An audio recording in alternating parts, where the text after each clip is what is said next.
Okay, દેખાય છે કે મોટું કરું? ના, મારી જોડે છે અક્રમ વિજ્ઞાન. પાયલબેન દેખાય છે? હા, દેખાય છે. ઓકે.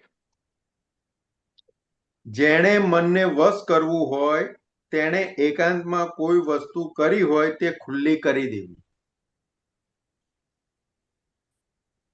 ખુલ્લું કરવું એ છેલ્લું ડેવલપમેન્ટ છે. ત્યાં સુધી કશું ડેવલપમેન્ટ ऐसे કયું ડેવલપમેન્ટ છે? કયું? કયું? ડેવલપમેન્ટ છે. કયું ડેવલપમેન્ટ છે? ખાનગી નહીં કરવું એ. એટલે ખુલ્લું કરવું એ છેલ્લું ડેવલપમેન્ટ છે. ત્યાં સુધી કયું ડેવલપમેન્ટ છે? તો કે ખાનગી નહીં કરવું એ. નહીં કરવું. નહીં કરું. ખાનગી નહીં કરવું એ. એક પ્લસ. ફેરો અમારી જોડે મન ખુલ્લું કર્યું, એનું તો કલ્યાણ થઈ ગયું.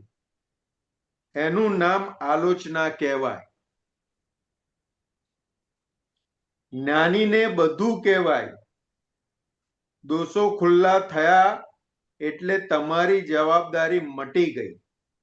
તમે કહી દીધું કે સાહેબ અમે તો આવા છીએ એટલે તમે છૂટ્યા. આ વર્લ્ડમાં જ્ઞાની પુરુષ એક જ જગ્યા એવી છે કે તમારા દોષ ખુલ્લા કર્યા પછી તમારા માટે કશું જ મનમાં ના રાખે. તમે ગમે તેવા બગડી ગયા હોય તોય અમે તમને છોડીએ નહીં. તમને હતા તેવા જ કરી નાખીએ. મારી પાસે બધી ચાવીઓ હોય, ફરી જો જિંદગીમાં ગુના ના કરવાનો હોય તો બધી રીતે ચોખ્ખો કરી આપું, ગમે તેવા ગુના લઈને આવ્યો હોય તોય. જબરજસ્ત કરુણા છે ને દાદા ભગવાનની. હા. જ્ઞાની સંતોષાને આવડવું જોઈએ દાદા સાથે વાત કરવાની. ટાઈમ જી, લઈને કરવો પડે. એ છે જ ને સાહેબ, એ જ છે મેન તો. આ દાદા ભગવાનની કરુણા છે કે તમે ગમે તેવા હશો તો હું તમને ચોખ્ખા કરી આપીશ. હવે આનાથી વધારે શું કે ખુલ્લું.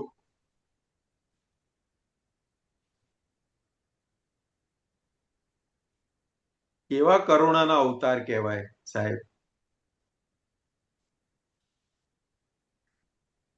ખાલી આટલું આટલું આટલું અંદર ચાલે ને, ઓહો શું દાદા ભગવાન, શું દાદા ભગવાન, તોય કામ થઈ જશે સાહેબ.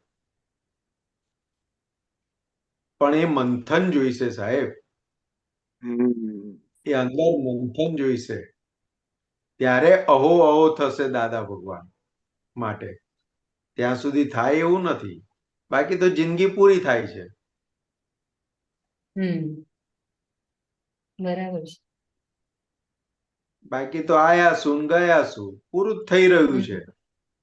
પૂરું જ થઈ ગયું છે. પણ આ જે અંદર મંથન થાય ને, ઓ દાદા ભગવાન કેવા મળ્યા છે મને, આ શું વાતો છે એમની. એક એક દાદા ભગવાનની એક એક વાત સંસાર માટેનો રાગ તોડી રહી છે. સંસાર માટેની જે પ્રીતિ છે ને તોડાવે છે. એક એક વાત દાદા ભગવાનની, કે જે કોઈ કાળે બને નહીં.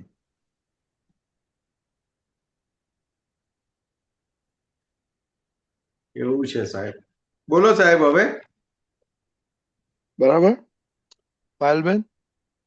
હા.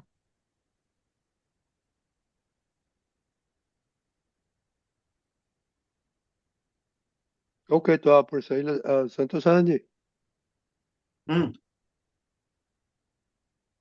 આપણે ટાઈમ થવા આવ્યો છે.